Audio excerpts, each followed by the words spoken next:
tere õhtust ja mõtleme taas. Kes kava vaatas, sai teada ilmselt, et räägime täna kohtutäituritest.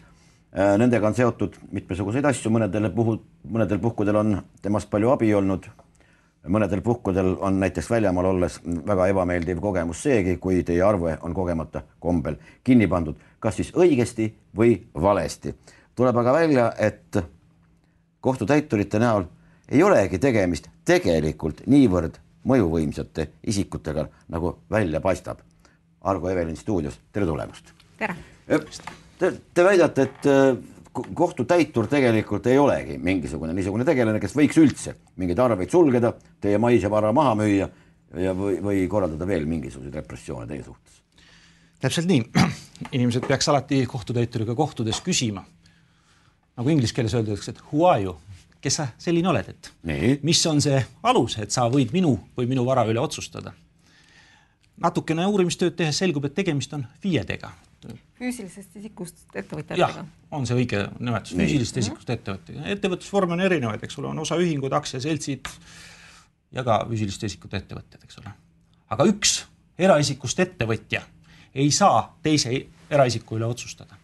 Ta on täpselt samasugune füüsiliste isikust ettevõtja, kui on pagar või korstnapühkija või saapaparandaja, eks ole. No ei ole ju niimoodi, et lähete pagari juurest mööda, loomulikult, täpselt. Ei, aga ometi tuleb ju täitur ja ütleb sulle, et nüüd on koli siit välja, ma võtan selle kapi sult ära, arve sulgemise kohta tihti peale ei ütlegi midagi. See kõik põhineb pettusel ja hirmul ja inimeste teadmatusel. Mismoodi? Väga lihtsalt. Ma ütlen, seletan, inimesed ei tunne huvi, kes nende vastas on. Kohtutäitur on eriks töötaja, ta on teinud tõenäoliselt lepingu mingi ministeeriumiga. See ministeerium võib olla justiitsministeerium, meie ei tea seda, me ei ole seda lepingut näinud. Me oleme küll küsinud, et ole hea mees, et näita, mis alusel sa oled, et kas sa oled eraisikust ettevõtja või oled sa ametisik. Kui ta on ametisik, las ta siis näitab, et ta on ametisik ja mis alustel. Kui ta on eraisikust ettevõtja, no sa oled kolmas osapool, no kui me vaidleme pangaga, no get lost on ju. Ja tõenäoliselt see leping on tehtud justiitsministeeriumiga. Aga see tähendab seda, et tal on õigus nüüd otsustada nende isikutega, kes on seotud justiitsministeeriumiga, justiitsministriga, justiitsministeeriumi koristajaga, nende putakatega kõik, kes seal vahel on, kohtunikega ja teiste kohtutäiturite üle. Tavalise inimesega ta peab saama alati nõusoleku. Ta ei saa otsustada tavalise inimeseni üle. Jaa, ma tean. No, otsustab ju siiski. Ja. Nad viitavad täitemenetluse seadustikul. Vaat siin inimesed peavad jälle aru saama, et seadus ei kehti automaatselt inimeste peale. Võtame lambist ühe näite, no bussijuht, eks ole. Bussijuht peab teadma tõenäoliselt sõitjate veo eeskirju. No nii, päris kindlasti. No nii. Liikluse eeskirju. Jaa, tal peab olema, kuna ta teeb tööd, siis tal peab olema juhiluba ehk inglise keeles driver's license. Ta peab olema litsentsi eest maksnud, et ta võib seda bussi juhtida. Temal peab see olema. Ja sõitjate veo, kas te teate sõitjate veo eeskirju? Ma kujutan ette, et ei tea. Mina ka ei tea. See polegi minu asi. Täpselt samamoodi on kohtutäituritel, nendel on kohtutäiturite määrustik, mida nad ei taha täita ja siis neil on veel täitemenetluse seadustik. Võt siin on peale kirjutatud täitemenetluse seadust. Teie seda täitemenetlust läbi ei vii. Järelikult, mis teil sellega asja on? See ei puutu teisse. Aga nad meelitavad lepingusse. See leping... tähendab, mismoodi nad meelitavad su lepingusse? See on nüüd... Niipea, kui on kuskile siis meelitatud, niipea ongi õigus otsekohe. No, kui nende poole keegi pöördub, keegi ütleb, et näed, et me tahame, et mingisugune fiktsioon on kahju saanud, eks ole, välja mõeldis. No pank on ju välja mõeldis, olgem ausad, sellest me juba rääkisime eelmine kord, eks ole, see on nüüd inimestel selge. Välja mõeldisele on nõue. No siis ta annab oma nõude selle üles, et ole nüüd hea mees, hakka seda sisse nõudma. No, siis see sisse nõudmine läheb lahti, ta saadab teile oma teate. Et vaat mina olen nüüd selline, ta jätab ütlemata, et ta on lihtsalt kolmas osapool ja eraisikust ettevõtja. Et ole hea mees, et maksa mulle nüüd näiteks 1000 eurot on ju. No see pluss see nõue, mis seal on ja minu tasu 1000 eurot on ju. Aga kui sa selle kohe maksad, siis teeme 500-ga. Ja inimestele lapsepõlves ju räägitakse kollijutte, hirmutatakse neid kollidega, kui nad suureks saavad, siis nad hakkavad kohtutäiturit kartma. Nad kujutavad ette, et see koll ongi see kohtutäitur. Nii. No nii. No, aga see ei tähenda ilmtingimata, et sellele lepingusse peab astuma. Ta saadabki teile pakkumise lepinguks. Kui te nüüd hakkate temaga midagi maksma või läbi rääkima. Tähendab, see omavaheline suhe on tegelikult ei midagi muud kui leping. Ja, see on leping. Lepinguline suhe, nad pakuvad teile lepingut. no me ei ole teoreetikud, me viime asja konkreetselt läbi, eks ole, kuna meil oli pangaga mõned küsimused, et noh, kus nad oma raha pärit on, nende raha päritolu ja et nad kinnitaks, et see raha ei ole tulnud meie enda arve pealt ja no sellest juba ükskord rääkisime. Ja siis saatis ka meile üks selline sel saatis paberi, et ole nüüd hea, et maksa mulle ka, noh, suvaline. 90ndate alguses mäletate, paljud käisid kuldkettidega, ütlesid, et anna nüüd meile ka, et noh, et suhteliselt sportlikult riides. Ja nüüd on nagu asi rafineeritumaks muutunud, nüüd on kõigil on sellised plekitükid kaasas, on ju, ma ei tea, kas nad on ise teinud või on keegi andnud selle, nad esitlevad neid, on ju. Noh, mina näitan alati samamoodi vastu, eks ole. Kui me nendega kohtunud olen, no tõstab oma plekitüki välja, ütleb, et kohtutäitur, eks ole. Noh, inimene võib kutsuda ennast, kuidas ta tahab. No, mina võtan näiteks vastu, teate see mulgipudru Felixi oma, selle kaan, mina võtan selle kaane ja ütlen Felix, Põltsamaa kuningas. Mina võin kutsuda ka, aga kuna mina teen nagu nalja, siis see on aru saada. Tegelikult teeb ka nalja tema, aga tema naljadel on alati tõsised tagajärjed. Eks ole?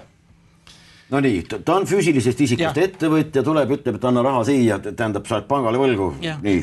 No meie tegime niimoodi konkreetne näide, meie kirjutasime risti tema selle paberi peale, et me täname teid pakkumise eest astuda teiega lepingulisse suhtesse. Aga et me teatame, et me siiski loobume sellest. Kirjutasime allkirja, aga allkirja ette me panime ühe väga tähtsa asja. Sellise sõna, without prejudice. Ma kirjutasin siia valmis, ma kirjutan selle trüki tähtedega ka. See on siis without ehk ilma ja prejudice on siis õigusi loovutamata. Ja, see lihtsas maakeeles see tähendab seda. Ilma eelarvamusteta. Jah, aga ta mõte on rohkem selles, et te ei loovuta enda õigusi nüüd ega tulevikus ja te ei astu selle vastaspoolega mingisuguse lepingulisse suhtesse. Need on rahvusvahelised reeglid. Me tahame nüüd kuuluda rahvusvahelisse suurde me oleme nüüd maailma kodanikud Euroopa Liidust rääkimata ja nii edasi. Täpselt nii, et kui me nüüd sinna tahame kuuluda kanglasti, siis tuleb neid reeglid ka jälgida. Ma tean ühte inimest, kes kirjutas omal passi sinna allkirja juurde selle, et nüüd see on tema allkirja osa ja natuke isegi teeb kadedaks, et ta ei pea igale poole seda nüüd alla kirjutama, piisab, et ta näitab. Proovige seda välismaal, proovige ükskõik, mis paberile, isegi kui ta allkirja on, kirjutage see alla ja te näete, kuidas suhtumine teisse momentaalselt muutub. Oot, aga mida see siis... Teeme selle veel korra üle. See tähendab seda, et te ei loovuta enda õigusi. Teie allkirjast ei saa luua raha ja te ei astu kellegiga lepingulisse suhtesse. Ei nüüd ega edaspidi. See on väga tähtis asi. Ega nii kui te selle kirjutate, proovige. Ju käite kuskil välismaal vahelt. Kõik kirjutage ja vaadake, kuidas suhtumine muutub. Teid vaadatakse hoopis teise pilguga. Sest sellega te näitate, et teie teate. Ja nüüd teavad ka nemad, et teie teate.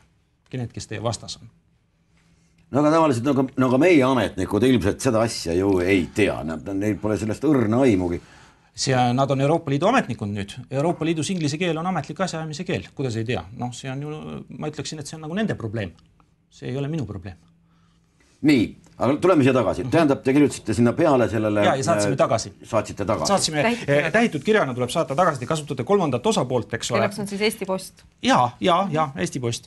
Antud juhul on siis kolmandaks osapooleks on Eesti Post. Üks osapool olete teie, siis üks on see, kes selle tagasi saab. Siis, kes kutsub ennast kohtutäituriks. Kes kutsub ennast kohtutäituriks ja kolmas on siis Eesti Post, kes toimetab selle kohale. Kes toimetab ja kes kinnitab ka, et see tehing on toimunud. No ta ju kinnitab selle...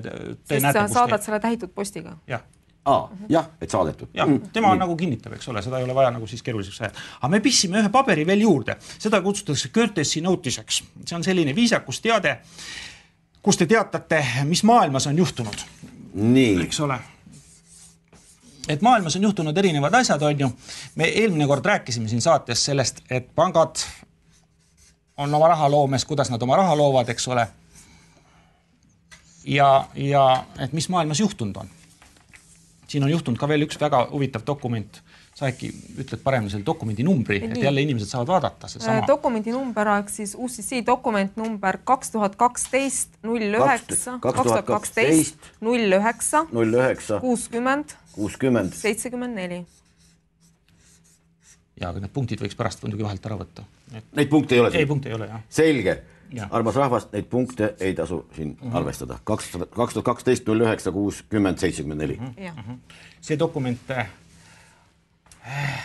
annab muide positiivsetele sõjaväelastele seadusliku aluse võtta vahi alla nüüd inimesed, kes seda teatrit ja etendust jätkavad. Neil ei ole seaduslikku alust mitte mingite toimingute tegemiseks teie üle. Aga nüüd on antud sõjaväele seaduslik alus. Sellest me rääksime ka eelmine kord, et ka paavst on võtnud kõigilt siin jäi küll jutt, et mingitest klubi liikmetelt, kes kutsuvad ennast Riigikogu liikmeteks, see ei ole tähtis. Tähtis on, et immuniteet on võetud ka nendelt, kes inimesi represseerivad igapäevaselt. Kutsugu ennast, kuidas tahad, kohtutäituriteks või kohtunikeks või jumalateks või kutsuge, kuidas tahate. See on nüüd läinud. See selleks. Saatsime sellise paberi, kus me andsime teada, mis maailmas juhtunud on. Ja siin on kirjutatud väga lihtsalt, on ju, no action, no contract. Kui edaspidi see inimene teiega rohkem ühendust ei võta, siis ta ei astu teiega lepingusse. Teie poolt näidatud tingimustega. On ju. Nii. Kui ta jätkab seda tegevust, siis ta on astunud teiega teie poolt näidatud tingimustelt lepingulisse suhtesse. Ja siin on järgmisel lehekülje peal, olge loov, te võite kirjutada siia mida iganes, mida te tahate, on tariifid. Teiepoolne hinnakiri. Teiepoolne hinnakiri edaspidiseks suhtlemiseks. Näiteks meil oli siin telefonikõne, kui nüüd see sama... Kui see ennast kohtutäituriks nimetav isik helistab teile. Helistab teile. Ta on selle paberi juba kätte saanud, eks ole. Ta helistab teile. No meil on väga tõsiselt pandud. Meil on kohe üks telefonikõne on 10 000 eurot. Nüüd ta on aktsepteerinud teie tingimusi. Teie kirjutasite, et kui te mulle helistate, siis te maksate mulle 10 000 eurot. Nii kui ta selle kõne võtab teile, siis nad tavaliselt teevad seda. Nad on niivõrd tupsakad ja ülbelt on ju. Tegemist on seltskonnaga, kes arvavad, et nad on karistamatud. Siis ta on astunud teiega lepingulisse suhtesse ja teil on õigus arve talle saata. Ja see arve tuleb saata. Ja ma ei varjagi seda, et me oleme seda ka teinud. Tulemusi ka on olnud? Tulemusi on selline, nad on aktsepteerinud, nad on võtnud arve vastu, nad on aktsepteerinud need tingimused, eks ole. Aga et arvel on alati selline põnev asi, et seal on ka viivis, eks ole. Et ära makstud ei ole, aga ega sellest pääsu ei ole.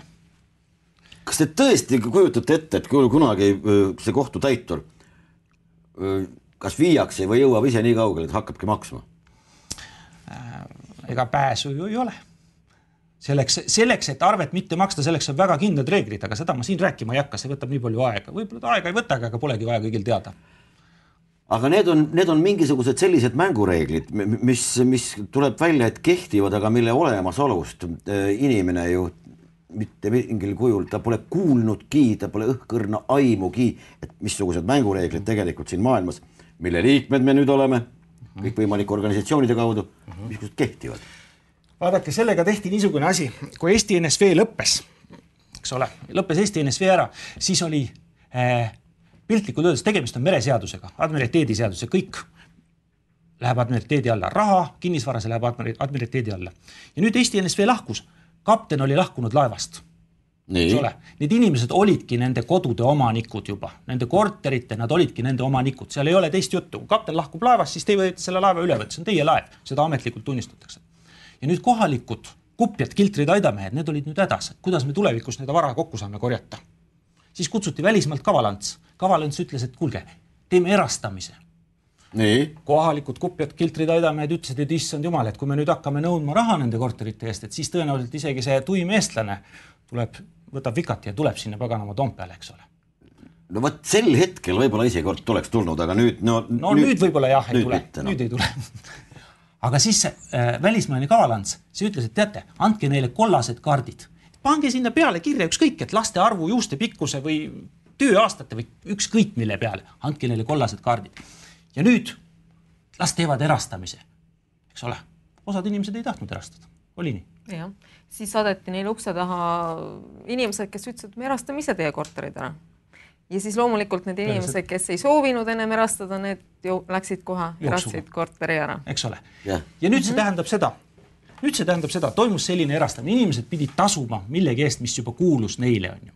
Aga sellel trikil ei ole mitte mingit muud põhjust. Need kollased kaardid anti nii-öelda niisama, eks ole. Sellel oli tegelikult palju sügavam põhjus. Me kõik teame, et Eesti riik on registreeritud firmana, nagu enamus riike. No nii. Seda me teame. Siin pole mõtet sellega nagu vaielda ja see ei olegi enam saladus. Nüüd inimesed registreerisid endale kuuluva vara selle firma juurde. Ma toon jälle näite, ma võtan selle õhust. Kui te ostate Hollandist auto näiteks või Saksamaalt, sõidate siia ja vaatate, et TRS on selline tore leibur on seal. Ja lähete registreerida, ütled, ma tahan selle auto leiburisse registreerida. Leiburi omad ütlevad, loomulikult registreerida, milles küsimus on. Aga nüüd see auto kuulub sellele leiburile. See ei kuulu enam teile. Samamoodi on kõik. Te registreerite ühe firma juures oma vara, oma kodud. Nüüd need kuuluvad neile. Ja vaat see on nüüd teema, millest ei räägita, see nagu annaks õiguse nendel kohtutäituritel ja kohtunikel rünnata teie vara. Muidu ei oleks seda õigust üldse tekkinudki. selline trikk, selline hookus-pookus. Aga ühesõnaga siis Kaval Ants tõmbas Jürkale kotti. Ja, loomulikult, sest meil oli eriline olukord, mõistate, kapten lahkus, need majavalitsused lahkusid, kõik lahkusid. Inimesed olid järsku rikkaks saanud, eks ole, kõik see kuulub. Kellele kuulub see põlevkivi, mida te sealt maa seest välja otsib, see teie Eesti Energia, eks ole? See on muidugi nüüd eraldi küsimus, ma olen sellega päris pikka aega väga põhjalikult tegelenud ja võin kinnitada, tähendab, see peakski olema nagu üldrahvalik omandus, aga kasutavad või tähendab käsutavad seda paar mingisugust ametnikku. Veel kaugem lähme, kus nad said oma korstnad ja katlad? Palju on selle niinimetatud Eesti Vabariigi ajal neid katleid juurde ehitatud? Väga minimaalselt, eks ole. Lihtsalt mingisugune grupeering võttis selle üle. Võttis kõik üle. Ütleb, võt see on meie, kus te saite sinna maa selle? No nad leiutasid kindlasti anti välja mingisugused aktsiad ja mingisugused osakuid ja siis öeldi, et sulle Juhan, võta endale lehm ja siis annad mulle see. Ja. Aga see kogu aeg ongi põhinenud pettusel. See inimesed, nüüd on inimesed aru saanud, kuidas pangad raha loovad, et nemad ongi selle raha loojad, eks ole. Nüüd on inimesed aru saanud ka, et nad on tegelikult piiramatu võimu allikad. Ükski kohtunik ei saa otsustada inimese üle, kui inimene talle nõusolekut ei anna. Teate, miks kohtunikul need mustad riided seljas on? Mis te arvate? Ma olen ühest otsast olen kuulnud, et see on goodbye õiglus ehk siis ei ole aega. Ja nad leinavad õiglust, see on üks põhjus, väga õige. Aga teine põhjus on veel, nad demonstreerivad sellega, et nad alluvad mereseadusele. Meie juhtumis 3 kohtunikku andsid meie sellele niinimetatud kohtutäiturile, kes on eraisikust ettevõtja, õiguse siseneda meie koju. Nii. Sellist õigust anda ei saa. Paragrahv 33 põhiseaduses annab selle õiguse ainult kriminaalmenetluse raames ja kui teise isiku õigusi on oluliselt kahjustatud, ainult siis. Panka ei saa lugeda teiseks isikuks. See maailm, kus on nii väljamõeldud maailm ja päris inimesed, see on nüüd lõppenud. See show on lõpetatud kõiki nende dokumentidega ja veel mõningate asjadega. Ja kui nüüd kohtunik tegi sellise asja, üks neist kirjutas meile vastu, et me ei pea üldse vajalikuks teiega suhelda. Aga sõna kohtunik tulebki sellest, et kohtunik vaatab, nagu pallimängus on, eks ole. Üks pool viskab palli, teine pool viskab palli, käib palli loopimine. Nii. No nii. See tähendab seda, et kohtunik peab kuulama mõlemad osapooled ära. Meil vastuolu ei olnud pangaga niimoodi suheldes. Vastuolu puudus. Me tahtsime lihtsalt näha teatavaid dokumente, eks ole. Millest pank keeldus. Te tahtsite näha mingist dokumente, pank ütles, et ei näita, pole olemus. Nagu panni ühesõnaga. Sest nad arvavad, et nad on karistamatud. Ja nüüd kohtunik teeb sellise liigutuse on ja ma ei tea, kas nad on niivõrd upsakad või on nad tõesti jaga pauku. Ühesõnaga, kohtunik annab ametivande. Ta annab ametivande, et ta tegutseb ainult Eesti Vabariigi põhiseaduse alasena. Ja Vabariigi põhiseadus ütleb, et meil diskrimineerimist ei ole. Kui ta ühte osapoolt ära ei kuulanud, toimus diskrimineerimine. No loogiliselt, tundub küll loogiline. Ta on võtnud kohe suurema ehk panga poole. Automaatselt on see kohtunik võtnud selle poole. Ta on väljastanud sisse, võite tulla sinna, sest nad peavad seda meie kodu peavad enda varaks, eks ole. Aga muide, erastamine toimus survealasena. Inimestele ei räägitud sellest. Kui survealasena miskit on tehtud, kui mõrvaril esitakse välja survealasena, siis see tunnistus ei loe. Aga ma läksin teemast kõrvale. Ja nüüd nad andsid selle sisenemiseks loa. Ta on pannud toime diskrimineerimise. Nii kui kohtunik paneb toime diskrimineerimise, siis selle tegevusega ta automaatselt tagandab ennast. Need 3 seltsimeest, kes meie asjas on toiminud, need peavad lahkuma. Ma ei tea, kas nad on seal käinud või kas nad käivad igapäevaselt edasi seal või ei käi, aga eks me lähme külastame neid seal. Kohtuistungid on meil avalikud ja eks me anname siis neile kohtusaalist teada selle. Nad peavad lahkuma oma ameti pealt. Aga me hakkasime uurima, et miks nad siis ei lahku, on ju. No ma tahtsin just küsida tegelikult, ma võin küll öelda, et armas kohtunik ja siis ta ütleb selle peale, et aga selleks on ametlik mingisugune taotlusvorm ja olge hea ja põhjendage ära, miks ma teile siin ei meeldi näiteks. Vaat, me vist alustasime sellest teemast, läksime natuke kaugemale. Kohtunikud ei ole teie poolt valitud. Olete te mõne kohtuniku valinud? Ei ole. Ei ole. Kohtunik on määratud ametisse isiku poolt, kes ka ei ole teie poolt valitud. On nii? Minu teada Eesti Vabariigi presidenti mina küll valinud ei ole ja põhimõtteliselt ei saagi. No vaat nii. Et üks inimene saaks teiste üle otsustada, siis peab olema toimunud valimine. Ja kusjuures seesama kohtunik peab suutma tõestada, kes teda nimeliselt valis. Ja siis ta saab otsustada ainult nende isikute üle, kes teda on valinud. Jah. Et ta suudab tõestada, et see inimene on valinud. Malle või Kalle, vaat nende üle ma saan otsustada. Sest lõhnab anarhia järgi väga. Praegu see meie jutt või mis asi või üldse? No nüüd inimene, ma kujutan ette, kes üldse asjaga pole kokku puutunud, küll midagi on väga sassis. Tähendab, kohtunikud ei või otsustada, kohtutäitur ei või tegutseda. Mis saab? Mis siis ikka saab? On üks reegel, mis inimeste peale kehtib. On üks reegel. Sa ei või teise inimese, tema füüsilisele ega vaimsele, eks ole, tema sellele kehale tekitada kahju ega tema varale. Kõik, kogu lugu. See ongi üks reegel. Tuleb elada harmoonias loodusega ja teiste inimestega. Siin ei ole mingit probleemi. Kõik seadused on oma olemuselt kaubandusreeglid.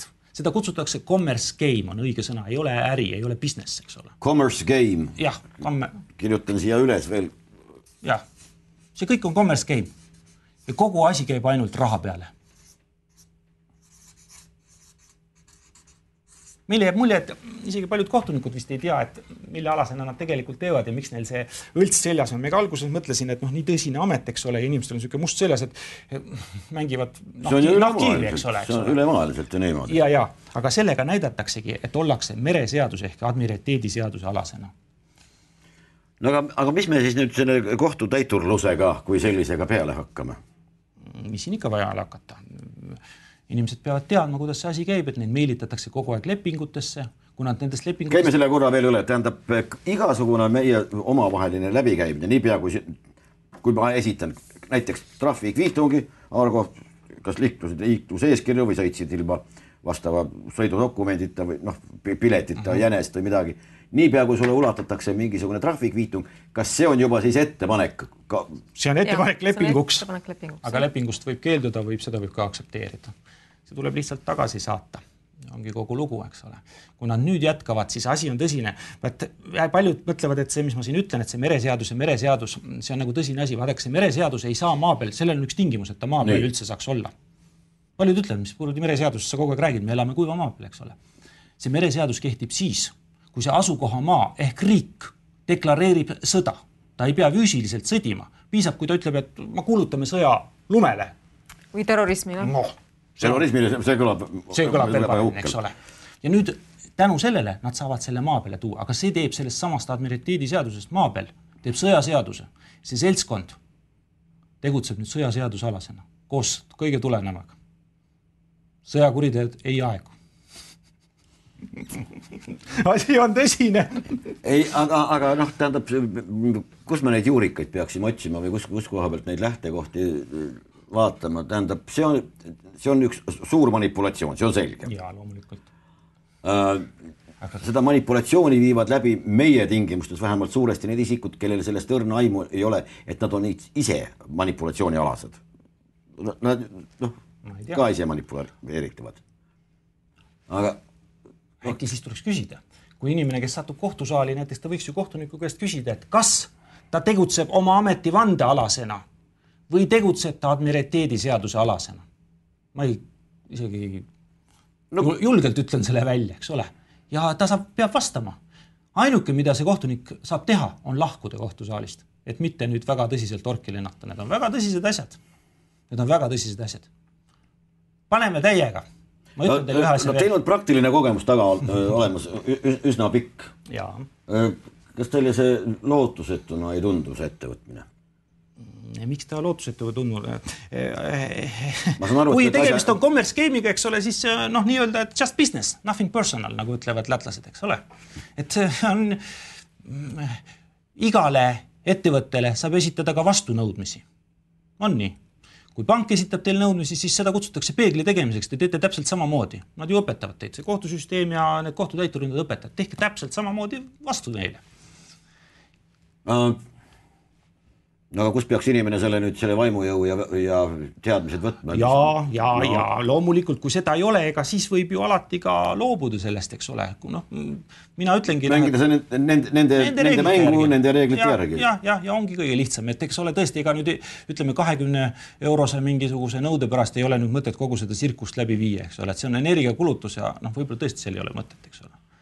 No seda võib lubada endale muidugi ka vaimselt väga tugev inimene. Ma kujutan ette ka seda sellepärast, et pead arvestama, et peaaegu 100% kõik, kes su vastas asuvad, vaatavad sind kui ütleme imelikku, tüütust igal juhul ja igal juhul kuhutad sa nendest ja nende jaoks, kes asjast aru saavad, oled sa otsekohe ohtlik.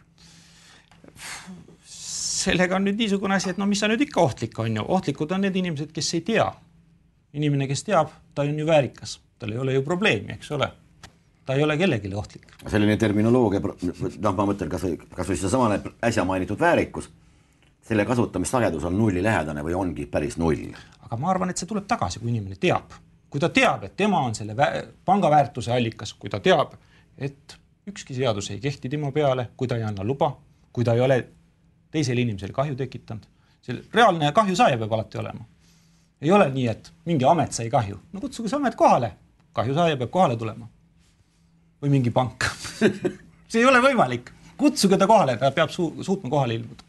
Ma tean, et paljud inimesed ei saa sellest aru või ei taha aru saada, aga... Ei, aga üks asi on see, et ei julgegi aru saada, sellepärast, et igasugune uus teadmine toob tavaliselt kaasa ka selle mingisuguse teadmise selle kohta, et kui palju veel on seda kõike, mida ma ei tea. Mida rohkem ma tean, seda rohkem ma tean, kui palju ma ei tea ja nii edasi. Ja tunduvalt turvalisem on tegelikult ju sehkendada selles tuntud maastikus, lasta enda manipuleerida, täita korraldusi ja oodata neid jätkuvalt edasi. Maailmas toimuvad nii suured muutused, et praegu ma ütlen, et tõenäoliselt probleemid tekivad neil inimestel, kes ei tea. Need, kes teavad, nendel ei tule probleeme. Ühesõnaga oleks siis ja võtaks kohe teadmiste terviseks, aga ma usun, et me kohtume veel kord. Suur tänu ja muide, mõelge nende asjade peale, kui te kohtute ükskõik mingisuguste paberitega, mis teid millekski kohustavad või pealt näha isegi kuidagi moodi, mille kõrvust tõstavad. Kohtume 2 nädala pärast.